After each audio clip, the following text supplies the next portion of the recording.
ನಮಸ್ತೆ, ಎಸ್ಆರ್ಕಾರ್ ನ್ಯೂಸ್ ವಾಹಿನಿಗೆ ಸ್ವಾಗತ.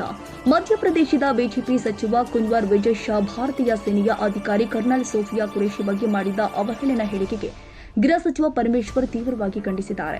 ಈ ಕುರಿತು ಬೆಂಗಳೂರಲ್ಲಿ ಮಾತನಾಡಿದರು. ಕರ್ನಲ್ ಸೋಫಿಯಾ ಕುರೇಶಿ ಬೆಳಗಾವಿಯ ಸೊಸೆ. ಅವರ ಪತಿ ಬೆಳಗಾವಿ ಜಿಲ್ಲೆಯವರು.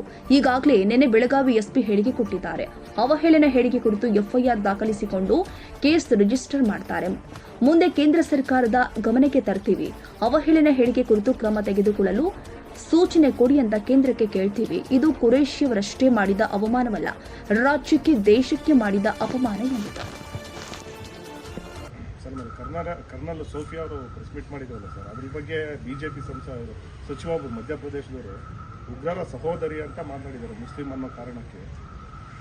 ಈ ಥರ ಬಿಜೆಪಿಯವರ ಮನಸ್ಥಿತಿ. ಈಗ ನಾವು ಬೆಳಗಾಂನಲ್ಲಿ ಅವರು ಬೆಳಗಾಮಿನ ಸೊಸೆ, ಬೆಳಗಾಂ ಜಿಲ್ಲೆ ಅವರ ಯಜಮಾನರು ಬೆಳಗಾಂನಿದ್ರು. ಈಗಾಗಲೇ ಅವರು ಬೆಳಗಾಂ SP ಅವರು ನಿನ್ನೆ ಹೇಳಿಕೆಯನ್ನು ಕೂಡ ಕೊಟ್ಟಿದ್ದಾರೆ, ತಾವು ಗಮನಿಸಿರ್ಬೋದು. ಈಗ ಅವರಿಗೆ FIR ಮಾಡಿಕೊಂಡು ಅವ್ರ ಮೇಲೆ ಕೇಸ್ ರಿಜಿಸ್ಟರ್ ಮಾಡಿ ಮುಂದೆ ಕೇಂದ್ರ ಸರ್ಕಾರಕ್ಕೆ ತಿಳಿಸಿ ಅವರ ಕ್ರಮ ತಗೊಳ್ಳೋದಕ್ಕೆ ಸೂಚನೆ ಕೊಡಬೇಕು ಅಂತ ಕೂಡ ಹೇಳಿದ್ದೇವೆ. ಅದನ್ನು ಅವರು ಮಾಡ್ತಾರೆ. ಯಾಕೆಂದರೆ ಇದು